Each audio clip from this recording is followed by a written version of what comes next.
I'd like now to recognize Ms. Stefanik. Thank you, Mr. Chairman. The Supreme Court correctly decided Students for Fair Admission versus President and Fellows of Harvard College when they held that Harvard College's admissions did not comply with the principles of the Equal Protection Clause embodied in the Civil Rights Act. Now, Ms. Soman, previously, Grutter versus Bollinger assumed that race would be only treated as a plus in the admissions process, but we saw at Harvard that in some cases this was treated as a minus. Is this correct? Yes.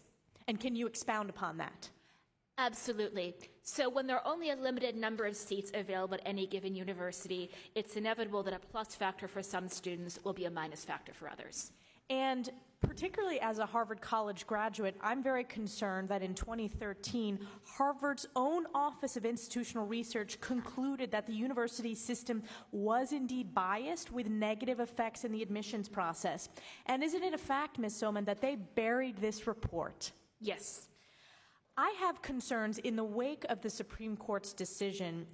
In one of the mailings that was sent out to alumni, the headline was Harvard United in Resolve in face of Supreme Court's admissions ruling.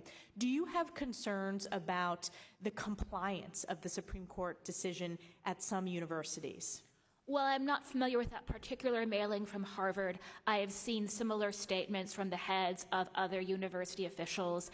In an amicus brief filed in support of the Coalition for TJ Cert petition, the Cato Institute documented many such examples of evasions, so I'm very concerned about lack of compliance, yes. And how would you identify potential lack of compliance? So statements from university officials would certainly be concerning. Changes in policy that don't seem to make sense in light of academic qualifications, but that instead seem targeted at engineering a particular racial composition, I would be concerned about. Mr. Squires, I wanted to turn to you. In your testimony, you mentioned that it's universities themselves that benefit, not the students, from race-based discrimination. How does Harvard and how do other schools actively maintain internal incentives to keep discriminatory policies in place? Well, what I meant by that is that oftentimes universities will particularly focus, for instance, on the incoming class, the freshman class, and talk about how diverse it is. And part of the reason is because they want to receive the social benefits that come with being able to say, you know, look at all the black and brown students we have. But again, there's a lot less emphasis on the graduating class. So this happens oftentimes when individuals will say they are choosing a particular candidate for a particular position based on race and sex. And what it does, it saddles that person with the burden of feeling as if they are not being judged by their qualifications, and allows the person doing the choosing to say how virtuous they are because of how progressive they are. And Mr. Squires, how will the end of discriminatory race-based admissions help the next generation of college applicants?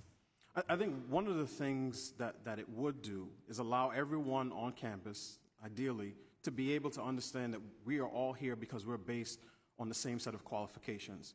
I can guarantee you that if in 2043 the highest performing students on the SATs and in terms of grades were black and Hispanic, no one on the other side of the aisle would say that too many of them are going to Harvard and Yale. So if we believe in equality, it has to be equal across the board, which means everyone has to be judged by the same set of standards. If we want to consider socioeconomic status, that has to be the same across the board. But what we can't do is say, for one group of students, you can come in at this particular bar, and for another group of students, you have to come in at a much higher bar.